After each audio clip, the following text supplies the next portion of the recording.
Assalamualaikum warahmatullahi wabarakatuh. Bismillahirrahmanirrahim. Nahmaduhu wa nusalli ala rasulihil karim wa ala alihi wa ashabihi ajma'in, amma ba'd. Qala al-musannif rahimahullah, nafa'ana Allah bihi wa bi'ulumihi fid dharain, amin ya rabbal alamin. Bismillahirrahmanirrahim. Hikmah yang ketiga, sawabiqul himami la takhriqu aswarul aqdari. Sawabiqul himami,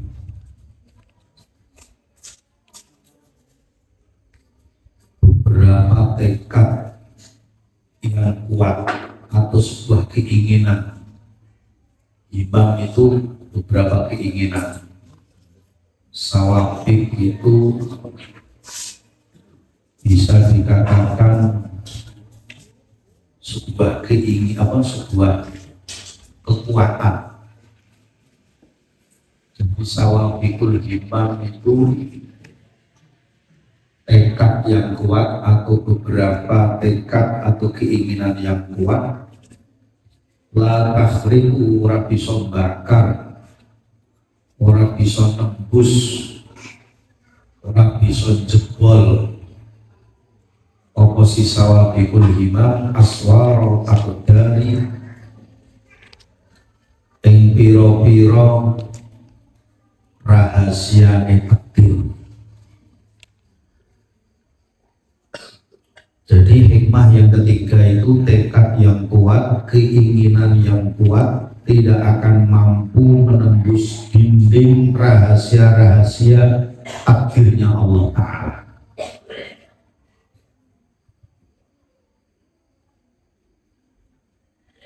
Jadi kekuatan jiwa itu orang-orang ahli sufi, ulama tasawuf, itu menyebutnya dengan himmah.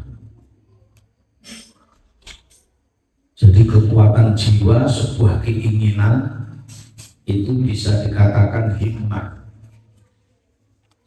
Jadi tekad ini tidak akan mempengaruhi apa-apa, tidak akan mempengaruhi sedikit pun terhadap takdirnya Allah Ta'ala. Karena sebuah tekad, sebuah keinginan itu sendiri juga takdirnya Allah Ta'ala. Maka jika Allah itu tidak menakdirkan sebuah tekad, sebuah keinginan, juga tidak akan terjadi. Maka di dalam hikmah ini sebenarnya ini untuk menguatkan hikmah yang sebelumnya, yang dua hikmah itu. Bahwa Imam Ibnu Athaillah As-Sakandari itu ingin menyampaikan, ingin mengatakan bahwa tekad keinginan yang kuat itu tidak akan ada gunanya, tidak ada manfaatnya bila bertolak belakang dengan keinginan Allah. Sebuah keinginan, sebuah tekad, sebuah cita-cita tidak akan ada gunanya jika bertolak belakang, jika tidak cocok dengan apa yang Allah kehendaki. Maka intinya sebenarnya makhluk juga tidak bisa apa-apa. Ini sebenarnya adalah untuk memagari orang-orang yang nantinya lama-kelamaan akan menuhankan teorinya, akan menuhankan akalnya, akan menuhankan keinginannya itu tadi. Karena memang sebuah keinginan, sebuah cita-cita yang ada di dalam diri manusia itu sendiri, jika Allah berkehendak, jika tidak pun juga tidak akan terjadi. Apalagi keinginan manusia itu sendiri. Jadi sawabikul himam la takhribu aswarul aqdar. Jika tekad yang kuat saja tidak akan bisa membuahkan hasil apa-apa kecuali dengan izin Allah, kecuali dengan apa yang Allah kehendaki itu tadi. Jadi ini sebenarnya hikmah yang ketiga ini simpelnya, manusia tidak akan bisa apa-apa sekuat apapun, setekad apapun kecuali Allah kehendaki. Bahkan kita pernah dengar mungkin hadis yang mana apabila seluruh makhluknya Allah, baik golongan jin dan manusia, semuanya itu taat kepada Allah, maka tidak akan menambah kerajaan Allah, tidak akan menambah kekuasaan Allah sedikit pun.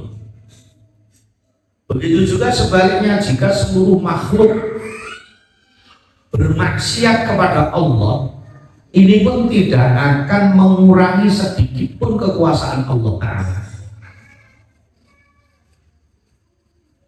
Jadi selain Allah ya tidak ada apa-apanya, tidak punya kekuatan apa-apa. Maka di dalam hikmah yang ketiga ini ditujukan untuk meredam api ketamaan, untuk meredam api sebuah kerakusan yang menyala-nyala, yang menggebu-gebu di dalam hati manusia.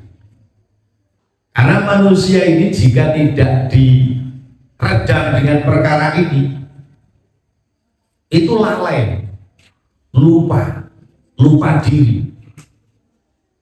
Sering kita mendengar orang itu ketika mengomentari yang mana tentang takdirnya Allah Ta'ala, itu kan menurut saya. Contoh ini ada bencana. Coba kalau kita lihat berapa banyak orang yang komentarnya itu melibatkan Allah. Jadi Allah ini sering ditinggalkan. Maka yang namanya cita-cita ini boleh, tetapi harus disandarkan dengan Allah Subhanahu wa Ta'ala.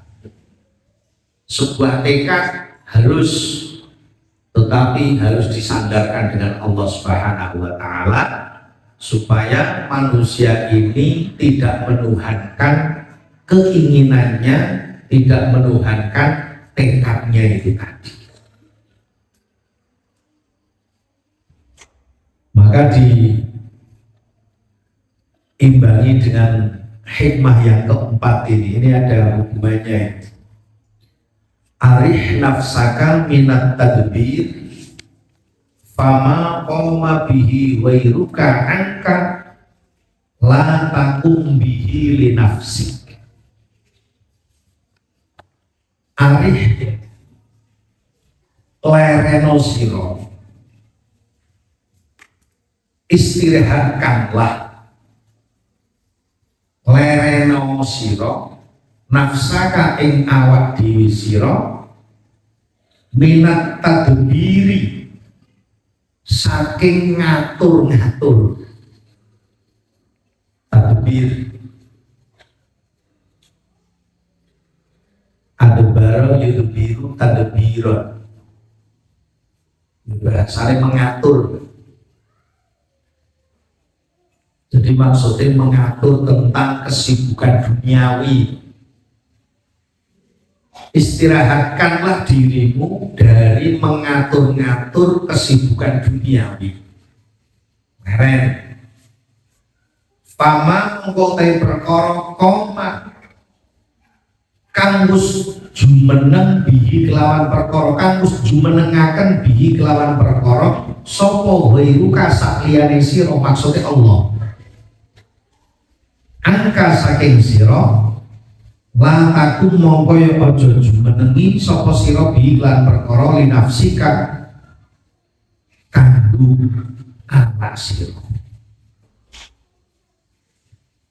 Maksudnya istirahatkanlah dirimu dari mengatur-ngatur kesibukan dunia, karena sesuatu perkara yang sudah diatur oleh selainmu, maksudnya oleh Allah.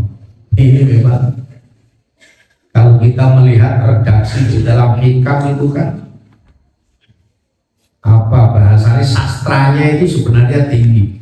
Maka untuk menerjemahkan saja itu beda-beda. Kalau kita melihat terjemahannya hikam ke dalam bahasa Indonesia, tidak akan sama itu antara satu kiai dengan kiai yang lainnya, walaupun intinya sama. Itulah kadang-kala ciri-ciri apa sastra di dalam tulisan ataupun di dalam karangan kitab Al-Hikam. Ini menunjukkan begitu dalamnya pengarang kitab Al-Hikam itu. Karena tentunya apa yang dipahami pengarang kitab dengan yang membaca tetap berbeda. Walaupun berbeda, tetap berapa persen itu nyangkut kan, tetap tidak akan sama. Jadi saya ulang, arif nafsaka minat tadbir fama qoma bihi ghairuka angka la takum bihi li nafsika. Istirahatkanlah atau tenangkanlah, kalau Gus Wafi di sini tenangkanlah hatimu dari mengatur-ngatur tentang kesibukan dunia, karena sesuatu yang telah diatur, yang telah diurus oleh selainmu, maksudnya oleh Allah. Sebenarnya kalau seandainya karena sesuatu yang telah diatur oleh Allah langsung, itu kan enak dipahami, tapi maksudnya bukan itu. Karena ingin menafikan selain Allah. Makanya fama qoma bihi ghairuka. Karena sesuatu yang telah diurus atau yang diatur oleh selainmu, yaitu diurus oleh Allah, maka kamu tidak akan bisa mengurus dirimu. Artinya kamu itu tidak perlu sibuk ikut campur ngatur-ngatur apa yang sudah diatur oleh Allah. Mana? Ada yang paham kita. Tapi memang ini mengandung kata-kata yang dalam sebenarnya. Jadi urusan yang telah diatur oleh Allah tentang kesibukan keduniaan ini, kita tidak usah ikut-ikut campur ngurusi apa yang sudah diatur oleh Allah. Setiap manusia pasti mempunyai perencanaan, itu udah pasti. Jika Gus Wafi ini tidak menerapkan secara detail, ini hanya sedikit-sedikit ketika saya ngaji waktu itu. Jadi ini maksudnya apa? Setiap orang itu pasti mempunyai perencanaan-perencanaan di dalam kehidupannya, sesuai dengan, pastinya sesuai dengan keinginan nafsunya, keinginan dirinya. Sehingga kenapa banyak orang itu pasti mempunyai perencanaan, dan setiap orang perencanaannya beda-beda, tidak akan sama, kecuali kalau semua manusia itu perencanaannya disandarkan kepada Allah, tidak akan sama. Makanya orang itu kadang-kadang membuat standar hidup itu masing-masing. Si A dengan si B pasti membuat standar hidupnya beda-beda, membuat perencanaannya juga berbeda-beda, tidak akan sama. Nah, hikmah inilah untuk istilahnya untuk meredamkan apa yang menjadi keinginan manusia itu tadi, sehingga bagaimana untuk menggapai perencanaan yang telah ditetapkan itu, setiap manusia itu pasti akan menyibukkan dirinya masing-masing di perencanaan. Si A rencananya saya punya rencana begini dan begitu, begini dan begitu. Pasti dia ini akan mengatur perencanaannya itu tadi, sehingga dia akan sibuk terhadap perencanaan untuk menggapai perencanaan itu tadi. Pasti akan sibuk. Maka di dalam keterangan tentang perkara ini, jika manusia itu sudah menetapkan perencanaannya, pasti dia akan melakukan berbagai macam hal, sehingga dia akan menyibukkan dirinya, bahkan akan membuat lelah, akan membuat letih, waktu pikiran tenaganya habis untuk melakukan perencanaan-perencanaan yang sudah direncanakan, yang sudah ditetapkan. Maka yang terjadi apa? Jika perencanaannya itu tidak tercapai, pasti akan kecewa. Akan kecewa. Karena apa? Apa yang direncanakan tidak terwujud. Jika perencanaannya itu tercapai, maka akan euforia. Senangnya itu melampaui batas. Karena itu tadi perencanaan-perencanaannya berdasarkan nafsunya, berdasarkan keinginan dirinya, tidak berdasarkan apa yang menjadi kehendak Allah Ta'ala. Maka dua pilihan, kalau nggak kecewa ya euforia. Itulah kenapa sekali lagi arif nafsaka minat tadbir. Jadi mandeko awakmu ki tenang wae kalau perkara-perkara urusan dunia. Kalau enggak, tetap di situ akan habis semua potensi yang dimiliki untuk tadbir itu tadi, untuk ngatur urusan-urusan dunia. Padahal dunia ini yang ngatur Allah Ta'ala, sudah diatur oleh Allah, kan sudah ditetapkan sebenarnya. Makanya makhluk tinggal menjalani, walaupun menjalaninya itu juga kehendak Allah Ta'ala. Kalau Allah tidak berkehendak juga tidak akan bisa dia. Maka perencanaan itu tadi, sehingga dikatakan Imam Ibnu Athaillah memakai kata arif, atau bahasanya itu ya istirahatlah atau istirahatkanlah. Ini sebenarnya untuk menjelaskan bahwa para pencari Tuhan itu, para pencari Allah ini dituntut supaya untuk meninggalkan segala perkara-perkara yang menyebabkan keletihan, penderitaan, ataupun kesengsaraan. Jadi orang itu kalau sibuk dunia, bagi orang yang paham, nyawang tok wis kesok.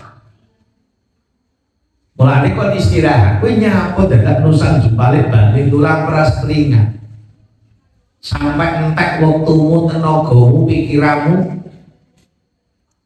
untuk mengejar apa yang sudah menjadi perencanaan kamu itu tadi, yang sudah kamu rencanakan. Sedangkan di Lauhul Mahfuz sudah ditulis.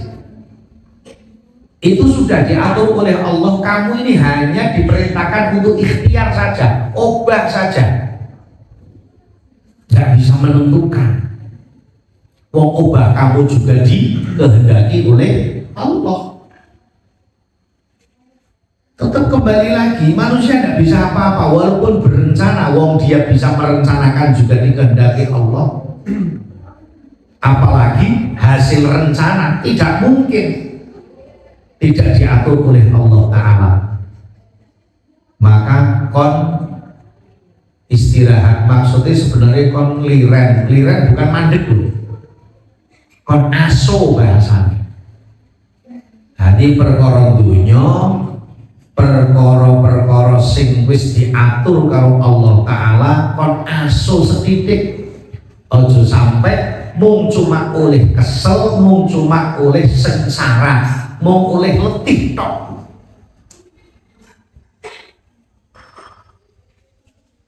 Sehingga dia akan paham tentang apa yang Allah tetapkan itu tadi, konliren. Karena dikatakan bahwa jami'ul umur, segala urusan ini telah diatur oleh Allah. Hendaknya apa yang sudah diatur oleh Allah ini dijauhi oleh orang yang ingin mencari Allah Ta'ala, ingin mencari Tuhan, murid. Jadi sesuatu perkara yang sudah diatur oleh Allah Ta'ala itu sebaiknya untuk dihindari, untuk ditinggalkan seorang murid, seorang pencari Tuhan. Dia tidak perlu lagi sibuk untuk mengurusi apa yang telah ditangani oleh Allah. Karena apa?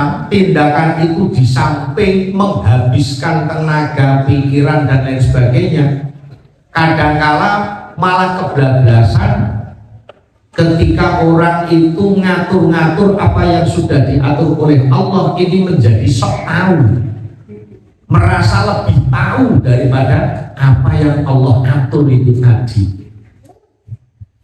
Jadi menjadi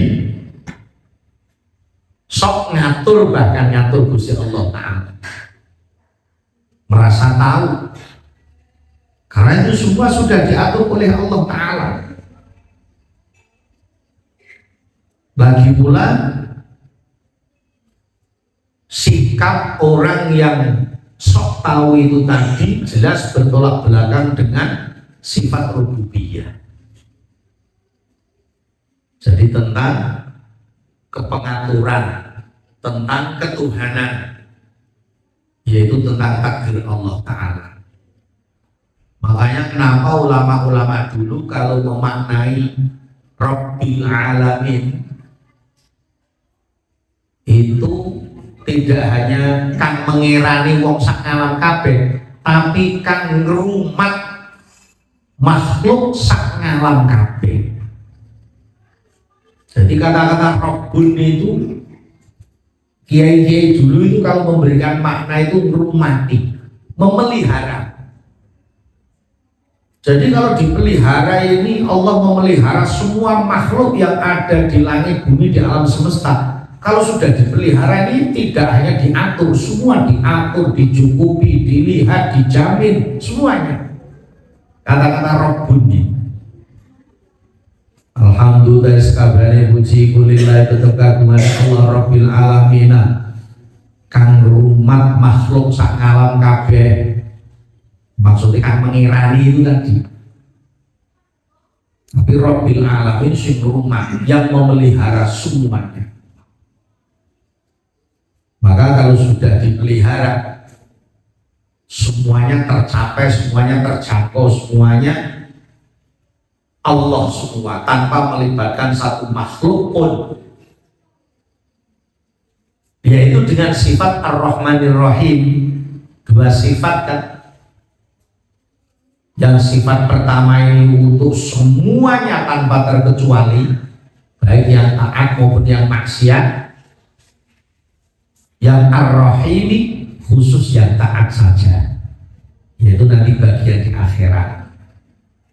Maka kembali, arif nafsaka minat tadbir, Fama qoma bihi ghairuka angkala takum bihi li nafsi.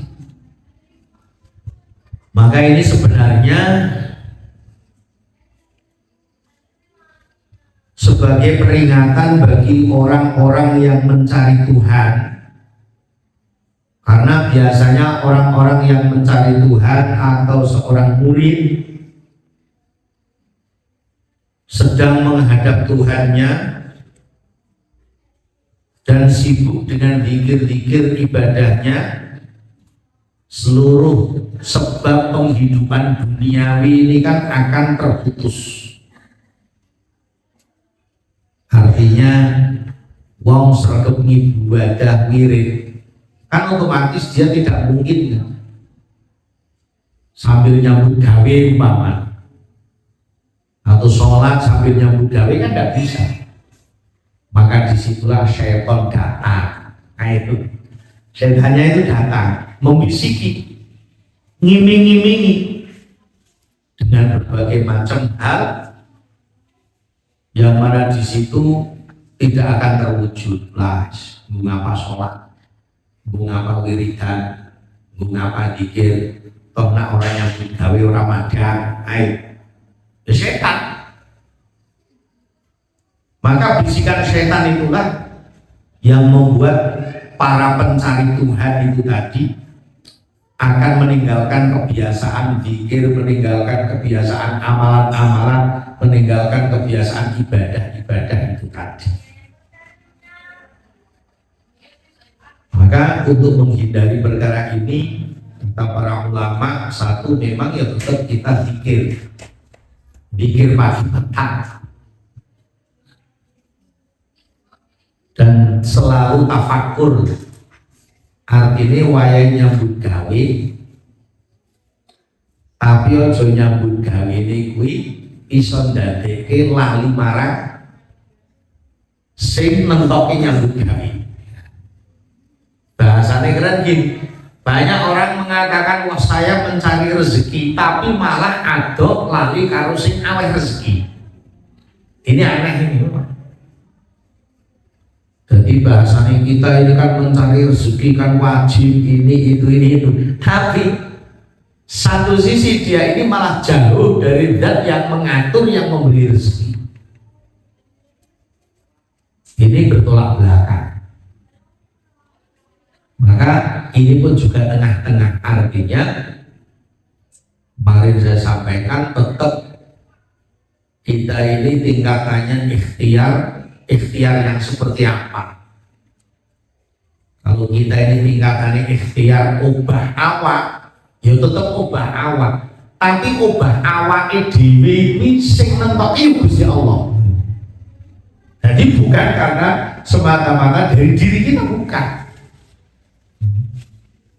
Sehingga di situ kita akan selalu melibatkan Allah Ta'ala, sehingga nanti kita tidak akan merasa lebih sok tahu tentang perkara-perkara yang mana di situ ranahnya Allah Ta'ala. Bisiki pokoknya paham nggak paham pokoknya diulang-ulang. Intinya jadi paham. Intinya kita tetap selalu doa kepada Allah, zikir kepada Allah, ikhtiar tetap. Tapi jangan sampai terbersit sedikit pun bahwa semua itu yang menentukan ikhtiar kita. Tapi semua ini adalah yang menentukan dan yang menentukan ikhtiar. Bahkan kita bisa ikhtiar juga yang menentukan Allah. Intinya semuanya dari Allah Ta'ala. Bengkak kakian ngatur Gusti Allah. Bahkan banyak orang itu jangankan ngatur tentang urusan Allah, doa saja kadang-kala memaksa Gusti Allah. Gusti Allah dipaksa. Akhirnya doa saja ngatur karo sing awet dulu. Jadi ngejoke proposal tapi ngatur sing meng-ACC. Itu manusia. Kalau ada keperluannya, kalau ada kebutuhannya baru seperti itu. Mungkin itu bisa kita pahami sedikit-sedikit ya. Benarnya dari Allah Ta'ala, kekurangan saya, maaf. Kita tutup doa kafaratul majlis. Subhanakallahumma bihamdika asyhadu an la ilaha illa anta astaghfiruka wa atubu ilaik. Wallahu muwaffiq. Assalamualaikum warahmatullahi wabarakatuh.